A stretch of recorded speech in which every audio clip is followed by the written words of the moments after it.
Hello, everyone, and welcome to Fit Chicks Chat. My name is Amanda Quinn. And my name's Laura Jackson.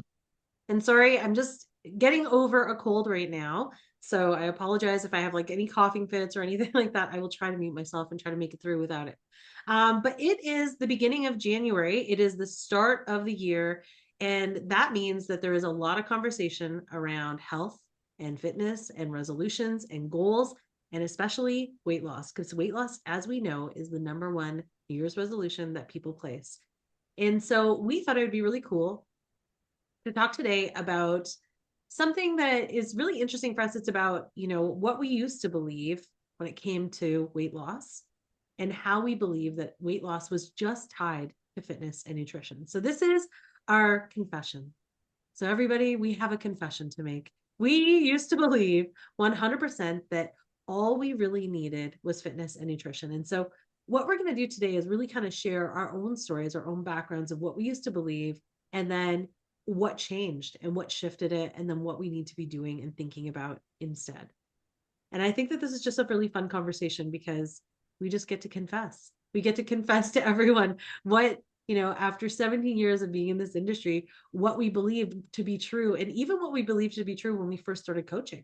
So um, let's just dive into it. So, Laura, I want to hear from you first. What was something that you believe when it came to fitness, or when it came to weight loss, excuse me, what was the thing that you believed to be true?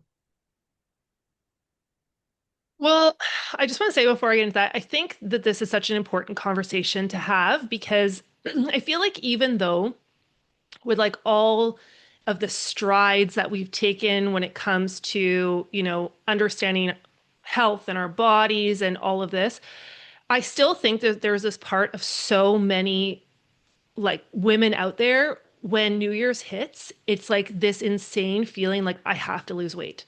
Or, Mm-hmm. this it's like this is the time, this is the year, and it's always around getting that number down on the scale. And I just I think some of the biggest shifts that I had in my life was again really understanding weight loss differently, but it's still there's this part even in me that I feel it coming up even after the holidays. Like I was saying this to my friend last week. I literally feel like after these holidays, my body feels bloated. It feels inflamed. I don't feel the same energy levels, right? Like, and I'm going to that place like, oh my gosh, where old Laura, who spent years of struggling with her weight, I'm like, oh my gosh, I've got to dial it in. I'm blah, blah, blah. You know what I mean? And I could feel that panic starting. So I just wanted to say that because I know a lot of people, if you're listening to this, you're like, oh, weight loss. I want to lose weight right now. And I know you might be feeling that pressure, especially coming after the holidays. Because if Mm-hmm. your body's anything like mine, it runs in like a 3 week delay. So over the holidays, you're like, oh, I feel fine. And then suddenly mid January, you're like, why are my pants suddenly feeling really tight? So I feel like everybody kind of runs that way. Like I honestly, I feel like it's because it's never just linear. It's never just like you eat this and then tomorrow it attaches. You know what I mean? Like it either shifts or changes. It's like the opposite where it's like, oh, I did a workout today, and are my pants going to be looser? Right? Like that concept, it doesn't work that way. Like that's not how our bodies work. It's about consistency and effort, one way or the other. well, one of my favorite quotes is like, your current results is a manifestation of past versions of you. And you can look at that in all different ways, but it's like it's not your current actions, it's a past version of you's actions, if that is the proper way to say it, that has created the result you have now, right? So it's kind of like it plays catch up. But I just want everyone to know, so, and that kind of leads to, sorry, can you ask me the question again that you were asking me? It Well, I was wanted to tying into know. that. Well, now I want to know what your confession is. What is your confession when it came to what you used to believe about weight loss? What did you believe to be true when it came to weight loss? Oh my gosh. I thought, so it's so funny because trying to go back to that place, I'm such a forward thinker that it really is kind of hard for me sometimes. But when I first really, like my whole health journey was tied into weight loss. Like that was the reason why I even got into this industry was because I myself wanted to lose weight and I went on every crash diet under the sun.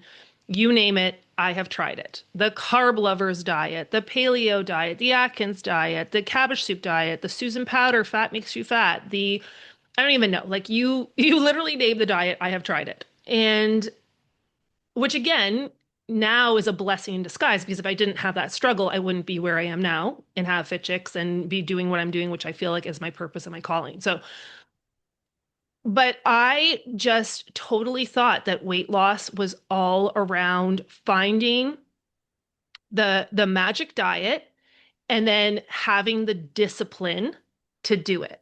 So I always thought that, if I, when, I, well, not if, when I was not successful at these diets, because all of them were set up to make your body go against you, when I failed on them, I always thought the problem was me. So I always thought, oh, I didn't have enough discipline to stick to the diet. I didn't have enough willpower to say no to the cookies. You know what I mean? So it just became this Yeah. whole self-loathing, cycle. And then I find a new diet where then I'd feel hopeful and then I'd be like, oh my gosh, this is it. And I'm a doer. When I say I'm going to do something, I do it. But then again, you can only do something so long until your body starts fighting back. And I talk about this in Fit Chicks Academy and in certification.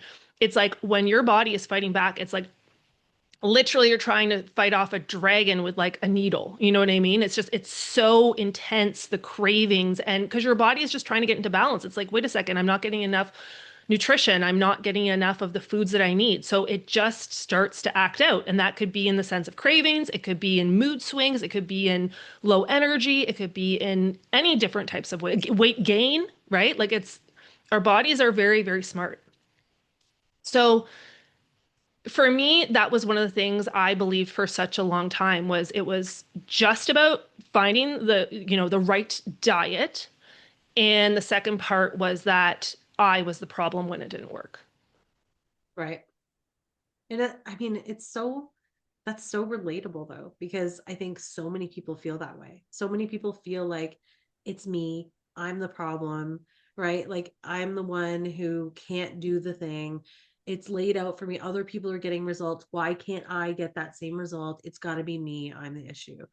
So I think that it's such a relatable thing. See, I mean, my confession is similar to yours in the sense of like the fad diets and all of the different things where I was like, you know, I tried so many different ones. I would just consistently be like eliminating macros, like especially carbs. That was like the big no, right? For so long. And so I didn't eat carbs for so long.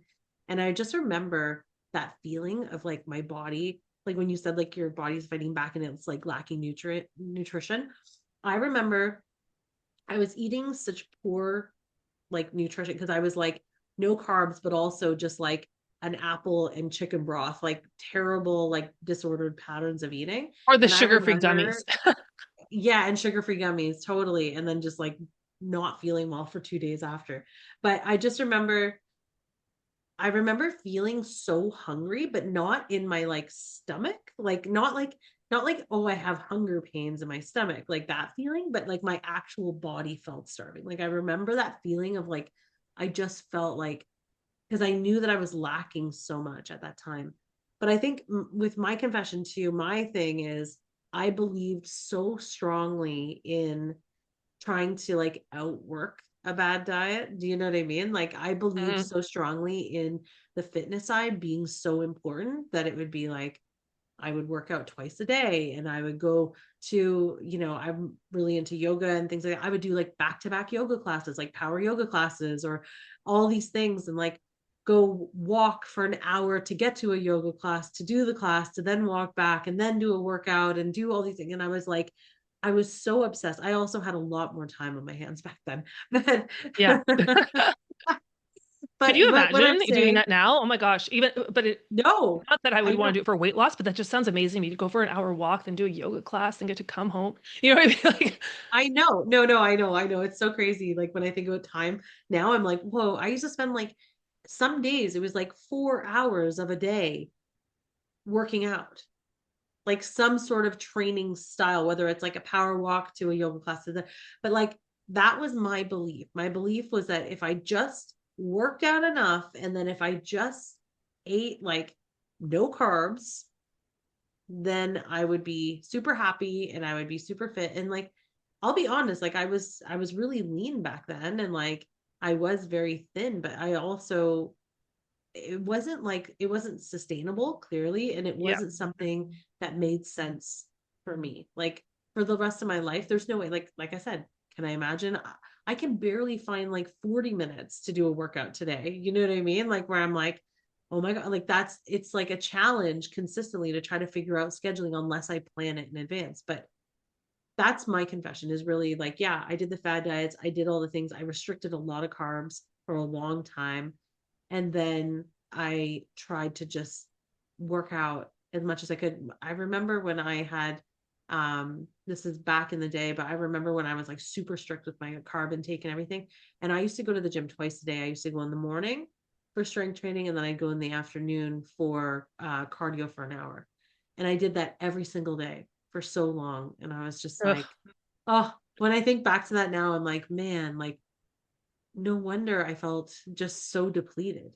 You know what I mean? Like I had that feeling of just depleted. And if I missed it, I would punish myself. So that's, when we talk about what's our confession, that is truly what I believe to be true when it came to weight loss. Was that's what I had to do in order to get to where I wanted to go and maintain it.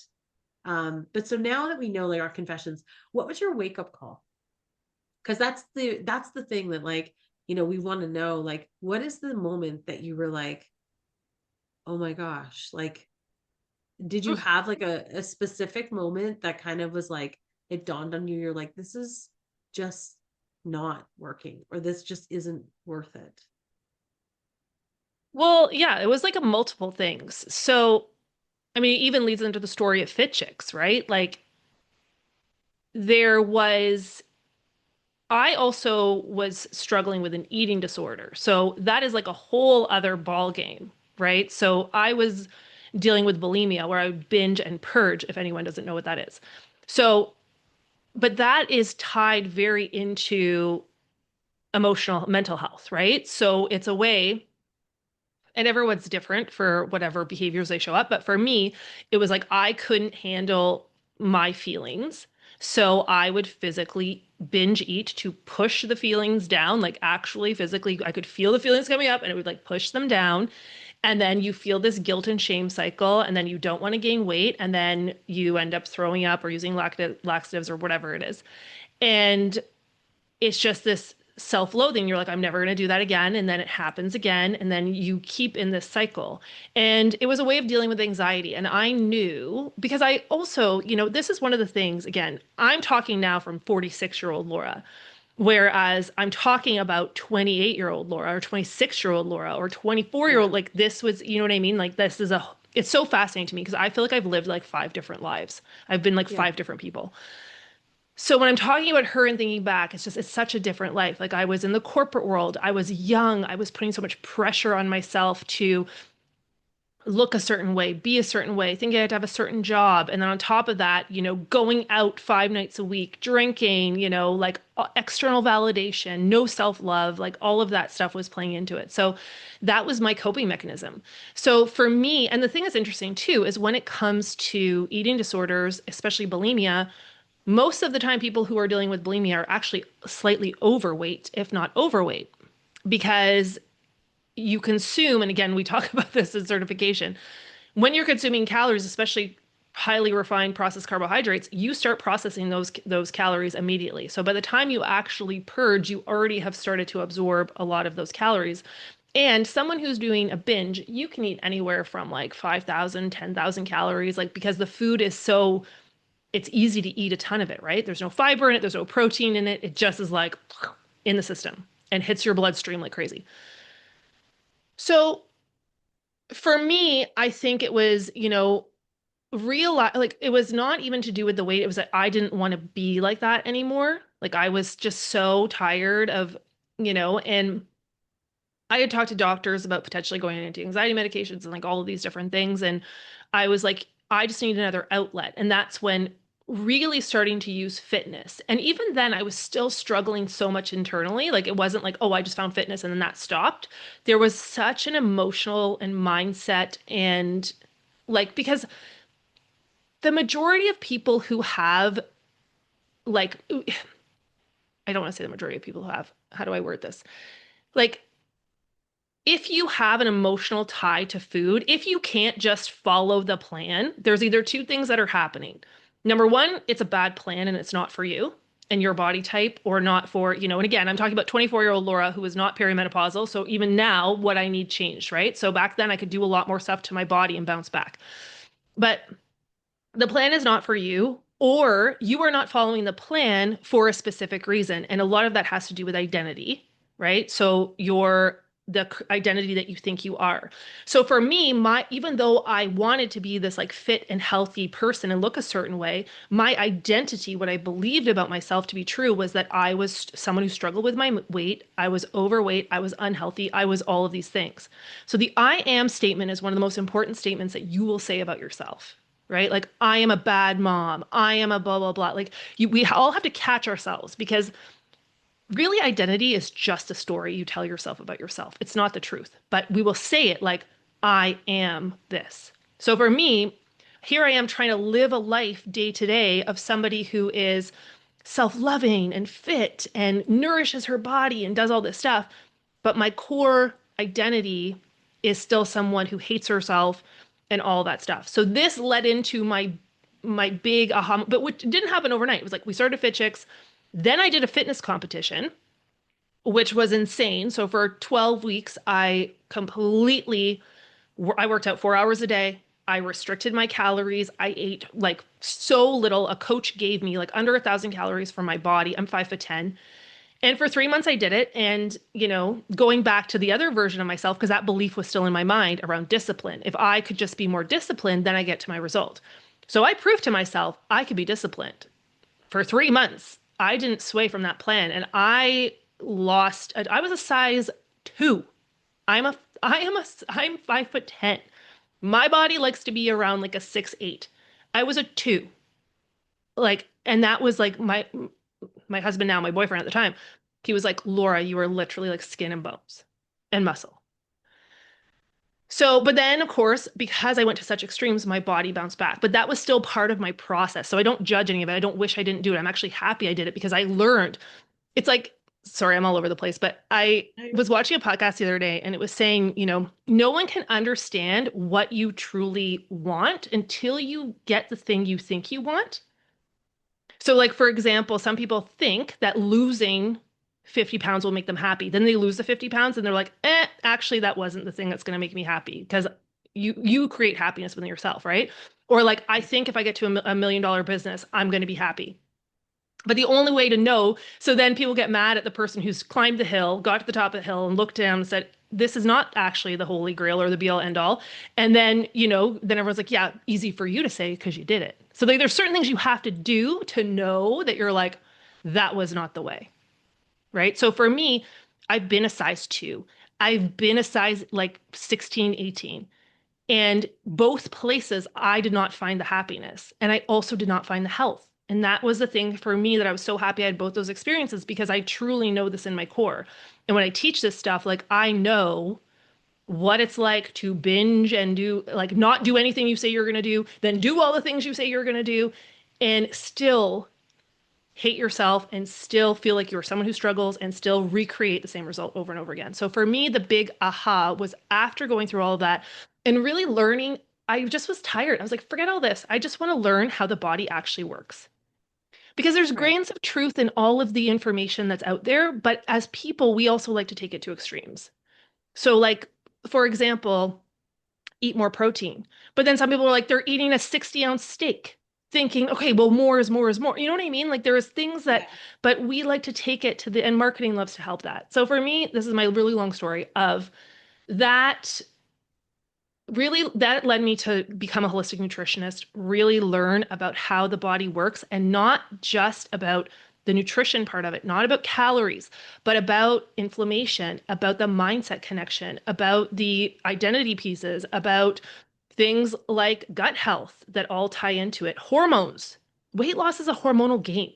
And like, once I understood that, my brain was like, because the whole time we're over here just cutting calories and unbalancing our hormones. And especially for women as they get in their 40s, they're like, why am I not losing weight? Well, because you're doing things that are totally throwing your hormones off. So That for me was a big thing. And then the further I move into my journey, the more and more and more I see the identity, the beliefs, the thoughts, the feelings, that side of health that plays into all of this. So that was my really long story. That was my aha moment. That was my whole journey to where I am right now. No, I love that though. I love that. And it's so honest and so just so real, right? Like I think I've been with you side by side throughout this entire journey and I've seen it, but I just find it just fascinating for you to recap it and to kind of like share what your version of that is. Do you know what I mean? And like really be honest about that. I love that. I think when it comes to answering that question for myself, I don't know if I have like an exact aha moment, but I know where I know what happened when I started recognizing that it wasn't just about fitness and nutrition, but I don't even know if it was like weight loss is not about fitness and nutrition, more so my my own feelings around like being hyper vigilant about weight loss, if that makes sense. Like it was almost like as I got older, I started realizing that, and I know a lot of people get in this mindset and they have the same thought where it's like when you're younger, you're so focused on weight loss for vanity, for metrics, for that kind of thing. Yeah. And as you age, it starts shifting to something different. And I think one of the big aha moments for me was when we were teaching our fitness classes. So back in the day when we used to teach boot camp classes, I still remember this conversation. And I remember the conversation, it was after class one day and I was talking to one of my students and I had like this amazing community. So shout out to anyone who's listening who was like in our boot camps because like that's awesome. Um, but I remember having this conversation and it was like with a group of girls and they were just like, like, well, what do you like to eat like after class? And what do you do? Like, or what do you eat before class? And I was like, well, what do you do? Before I answered, I was like, what do you do? And then they're like, well, I don't eat anything. Or then I don't do this, or I just eat a banana. And I was like, okay, hold on, pause. So I was like, that feels like not a great option, right? And I was like, well, it depends. I'm like, today I'm actually having pizza. Because I'm like, that's what I talked about with my boyfriend, now my husband. But I was like, or I'd be like, oh, like I usually have, I have these prepared meals that I always eat. Like I eat like the same thing on rotation, but I know what's in it. And I remember us having this conversation, and that was a really big kind of shift moment for me because I was like, wait a second. So many people believe this still to be true that they have to deprive themselves and not eat anything and just work out and do all these things, which is where my patterns were. And I was like, oh my gosh, I've actually shifted those patterns. And I didn't realize that I had shifted them until that Yeah. moment, till that conversation happened, because that conversation was like, it was almost an aha, like not even recognizing that I had slightly shifted them from deprivation and limitations and things like that to now just opening myself up a little bit more and being a little bit more comfortable and confident with my decisions. But I think it really came from education. It came from understanding how, having the conversations with you about nutrition and then understanding movement and understanding that you can't outwork a bad diet and all those things were true. And so really kind of giving myself a little bit more space. I think that conversation was a big movement maker for me in my life because it was the one that made me realize that I had made changes without even really recognizing it, but it slowly progressed into something a little bit different. And then I think the other one for me was really about just that weight loss wasn't it's important for me because obviously having a healthy weight and having a healthy body in that sense is important for longevity and for health and for other health factors Yeah. so that you don't get, any other, diabetes or heart disease or any of those things. And especially heart disease for me too is such a big thing because as you know, my mom, she's had 4 heart attacks in her life. And every single one of her siblings has had a heart attack, every male sibling in her family, and she has 15 siblings. And every single male has had a heart attack. She's the only female. And talking to her heart specialist, it was like, be careful, right? Just because it runs in the family, it's genetics. And so I was like, okay, great, let me pay attention to that. But just I think as I got older, my focus started shifting slightly to like, how can I be healthy for longevity? How can I make sure that I am here for as long as absolutely possible, but in a way that feels good, as opposed to feeling like okay, maybe I'll live till I'm 90, but then I won't be able to be healthy or strong. And I really don't want that. That's not part of my vision of where I want to be. And I don't think that's anyone's vision for who they want to be when they get older, right? And so I think that really honoring that piece is what's shifted my focus here too, where it's like, yeah, weight loss is important, but understanding that it is so many other pieces to it. There's so many other factors to it. And then weight loss doesn't have to be the be all end all, but it's a part of the story. Like it's a part of the plan, because without healthy weight, you're going to have other issues in the future. So I guess Well, and mine's that's always not like, like a huge aha, but it's like a kind of roundabout some thoughts that I've had that I've recognized. Sorry, what were you going to say? but that's always like our thing with weight loss. Like I remember somebody once sent us like a message on Facebook or something, basically calling us down for talking about weight loss and how we're perpetuating the diet cycle and all of this stuff. And I remember I Right. was like, oh my gosh, like, are we doing that? Like, should we change the name of our program? And then I was like, no, because weight loss, it's just a word. And we need to take our power back around this word, right? We hear that word and we give it this whole big story behind it because of the history of it. But I don't live from the past. It's like, let's create a new narrative. Like, what if, because so many people do need to lose weight for health reasons, right? Like, this body, this vessel that's taking you through your life, with modern medicine, they can keep you alive until you're 90, until you're 100. But you're so unhealthy and you're bedridden and you're all these things, right? Like it really is about the quality of life. I look at my mom, she's 70 years old and she is one of the most fit and active and joyful people I know because she takes care of her body. She fuels it properly. She rests it. She manages her stress. She, you know, does Those were things that are consciously for taking care of her vessel, right? So it's like, yeah.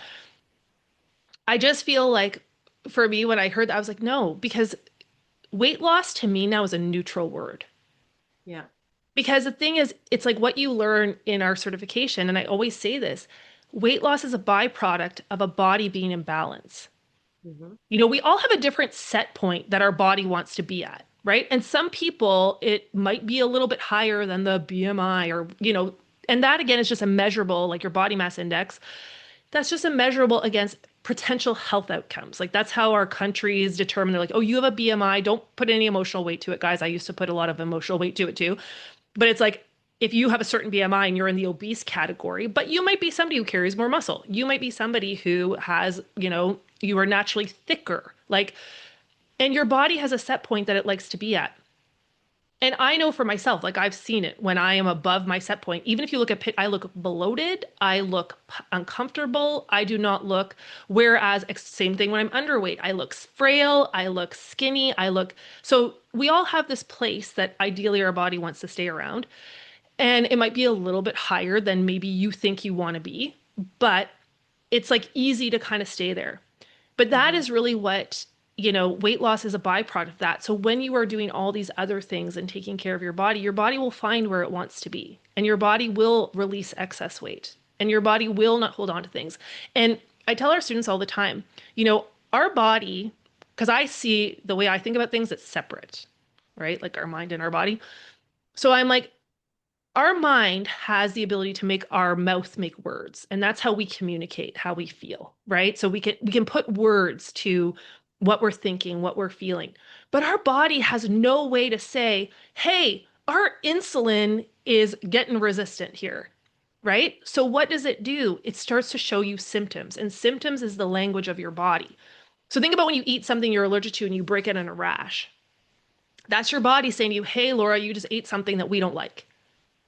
My Like, mind can't do that. My mind can't go in and find that, right? So excess weight, if you're carrying a lot of excess weight and you can't lose it, something else is going on, right? Hormones, like again, all hormones are tied into this too, like insulin, cortisol, leptin, ghrelin, like all of those are some of the main ones. Estrogen, testosterone, like so it's almost like you got to get curious about your body. Your body's like trying to tell you something, and now your mind has to be a detective and be like, okay, how can I figure this out? Well, I'm going to start to shift certain habits, or I'm going to do certain hormone testing, depending on what's like what age or stage I'm in. And then start there, right? Like it's insane how quickly our body will respond once we start to make the shifts. But a lot of people they just don't make the shifts. And that's where the mindset piece comes in again with the weight loss. Like I always wonder, why have I been able to be successful at not just weight loss, but so many areas in my life? And I think it's because of I apply the same principles when it comes to weight loss to everything. So, and that's a whole other podcast that if people want to hear that, I can share that too. But I feel like it's one of those things that a lot of it is the mindset piece because you do have to have the consistency and the habits. You can't just do it once and expect your hormones to balance, right? Like everything, like we just said at the beginning, a 3-week catch up, everything takes time to show the physical manifestation of the results. So you feel like you're doing all this work and not getting anywhere. But then it's like, okay, 8 weeks from now, 12 weeks from now, your physical body is changing, your blood panels are changing, your hormone levels are changing. Like you start to see these shifts.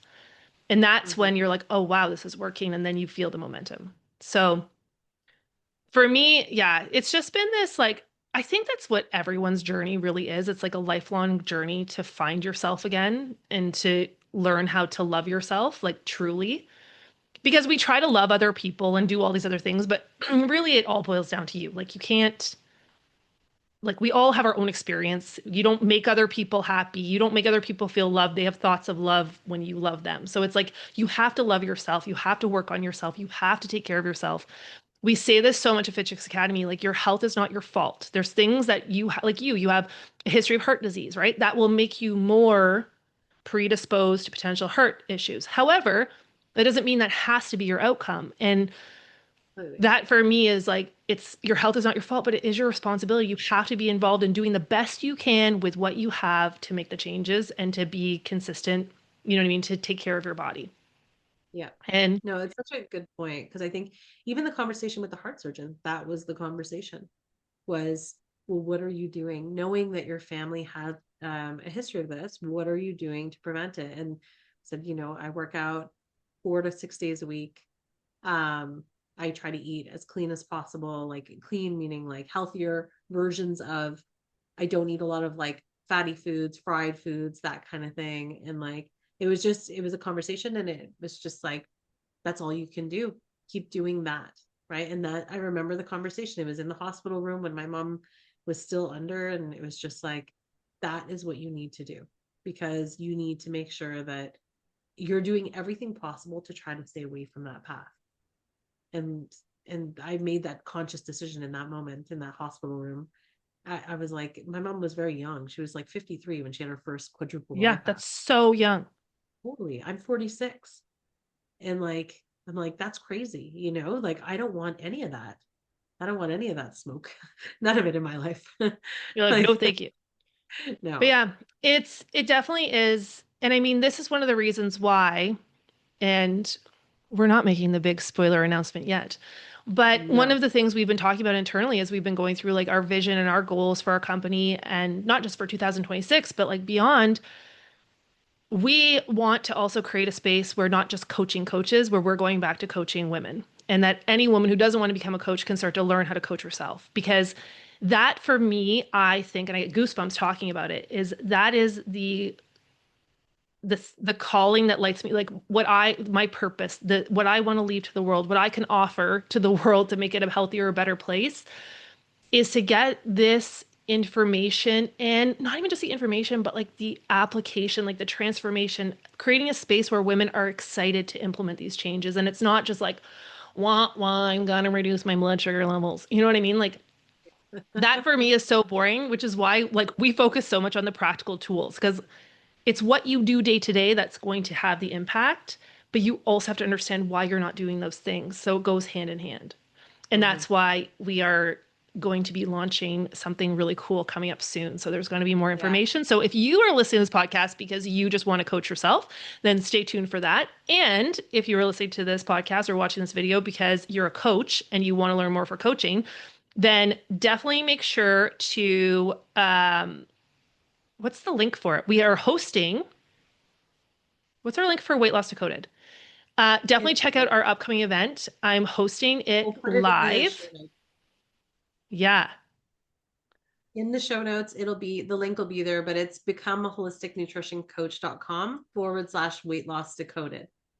So Yeah. become So a holisticnutritioncoach.com/weight loss decoded, but the link will be in the show notes. So just like link it there, grab your free ticket. So if you are a coach, you definitely want to join us live. We have our next holistic nutrition weight loss coach certification starting on February 9th. So we're going to be hosting some really cool live free events for coaches or aspiring coaches to learn more about holistic weight loss, to learn more about the mistakes that you might be making that you can easily fix to get your clients on their way to their weight loss goals. And then also just to really be able to step into that type of coach. It is a totally different style of coaching. One of our modules in the holistic weight loss coach certification that we just redid, I'm so excited for it, was the how to coach. Because over the years, the things that I have learned that have been so life changing, I'm like, our coaches need to know this. So, how to coach from that deep mindset place as well. So, um, yeah. So check it out. Join us for our free workshop, Weight Loss Decoded. We also have Holistic Weight Loss Coach Week coming up. And then if you are interested in certification, just drop us a line or click on the links below this video. Okay, All right. everybody. Well, have an amazing week. And remember, take care of yourselves. And we will see you guys next week. Bye. Bye.